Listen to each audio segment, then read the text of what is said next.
Hi guys, Mike, Make Sense in Gardening. I still don't know what that's about. I'll just do it. Boarderman, thanks for subscribing in fact. This one's for you. Over winter work. I'm not quite, can't remember how far you in.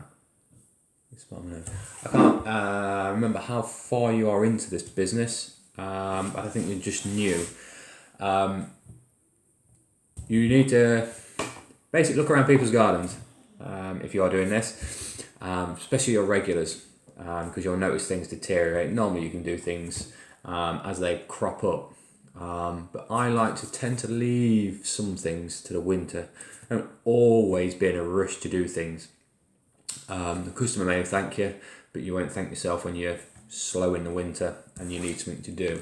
So my best advice to you would be to gauge the customer, or gauge the garden really. So have a wander around, as you probably do anyway, but just look for little things. Say if they've got a fence, does it need painting? Have a quick check of it. Is it wobbling? If it's concrete, then you probably don't need to do a great deal. So if it's wooden, the posts might be on their way out. And I sometimes think it's a lot easier to do things before they happen than, let the fence fall down. So, I've got a little bit of paper here. I've been jotting things down. I'll still go on a tangent, I know that, like I'm doing now. There is things like repairing sheds. Where do the sheds come from? Repairing a fence, painting a fence, putting a shed base down, installing the shed. Then if they've got a shed, does it need repairing? Is felt to replaced? Painting the shed, it's a part of maintenance. Is the door okay? Because they're the first things, the bottom of the shed and the door is normally the first things to start going. If they're a big enough garden, which I always advocate people find someone with a good sized garden. It's alright having lots of little gardens where you're in, out, 15, 20 minutes. They won't make you living through the winter. Always try and find someone that's got a good sized garden, because there'll always be somewhere that you'd neglect a little bit. Maybe tidy that up. Build them compost bins. That's the best thing you can do. If someone's got a massive garden, compost bins are great. Saves them compost, saves them mulch, brings them into the beds, turning beds over rather than just hoeing them, and then mulching them, whether that's a leaf mulch, bark, or turned up, chewed up compost, horse milk or cow's milk, whatever you get hold of, or even just sticking a layer of compost down, good compost. So we've got build, repair, sheds, compost bins. Last year I put down a concrete base for a shed, but it's not very often that you do. But some people want it. In fact, actually I put 2 down last year. On the way of painting, have they got a garage that needs painting? It's something that may look ugly and unsightly at some point. To the gardening side of things, there is turning over the beds and mulching them. There's planting of spring bulbs. That's what a lot of people don't do in the winter for some reason. They only sell them in the spring. There we go.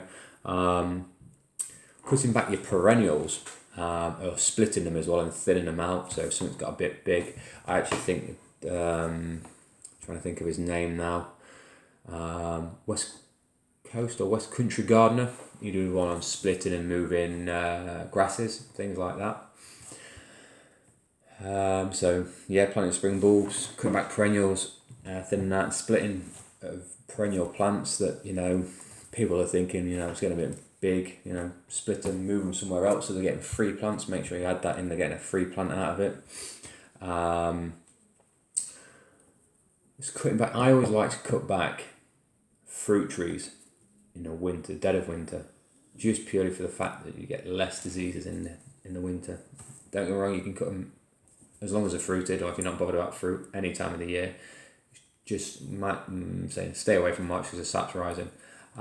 Because dead of winter, there's no leaves, or the leaves are already fallen, so it's less mess and less chance of disease. sort of gardening wise, has your customers, or a certain amount of your customers, got patios, pathways that are looking a bit shabby? You could jet wash them, repoint them.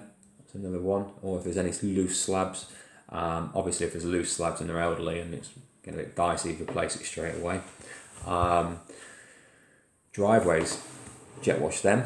Concrete or block paving, they're always getting a mess at some point. I'm hoping someone's going to write in the comments that's doing this as well.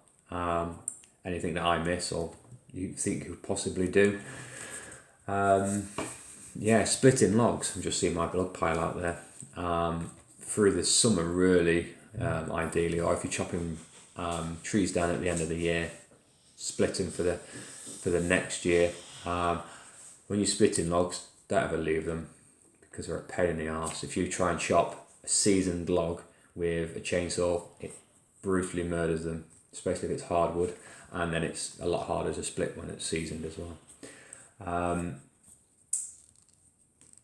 Just trying to think what else we can do if I've rattled it off. Just general machine maintenance. I said I put mine into the shop, but you know what? If you can do things yourself, just do them. You know, I mean, what did I do the other day? I maintained something. The hedge trimmers. I haven't put that video up yet. You'll see it soon. Sharpening the blade on the hedge trimmers. Sometimes if you're that busy, you can't get a chance to do it. It's a good time to get things like that done, and you can inspect things to make sure you don't get caught out. I think that's about it that I can think of. I may add some in the comments if I remember. But there are some things you can do. I'm lucky that my wife works and she's got a pretty damn good job. And although she works through the summer, it's less, and she can work more from home than in the winter time. So October onwards to April, she is the one that's out most of the time, and I just drop down to 2 to 3 days a week. So you know, I'd rather go out for less time for a whole day than I would do for short days and the whole week. So yeah, maybe find yourself a partner that's got a decent job and you don't have to do as much in the winter. No, that's not the reason why. Anyway, I just want to add a note to the end of this video. I did say on his video that it was a very good review, and very honest, I've got to say. But Greg, or the stick that we've been back and forth about haters, I still don't think you'll get me to buy another one, mate. Especially after your review of that one that was very honest, and it was still pretty much the same bloody mower, just updated. I'm sure you love it to bits, and I'm sure after the second video that you put up this week, I'm pretty sure you are well into your haters. But unfortunately, I think I've said it before, it's not for me, and that's the last thing I'm going to say about that fucking lawnmower as well. And I've said that before as well. But anyway, thank you, Boarderman, for subscribing again. And we'll see you again on the next one. Cheers, guys.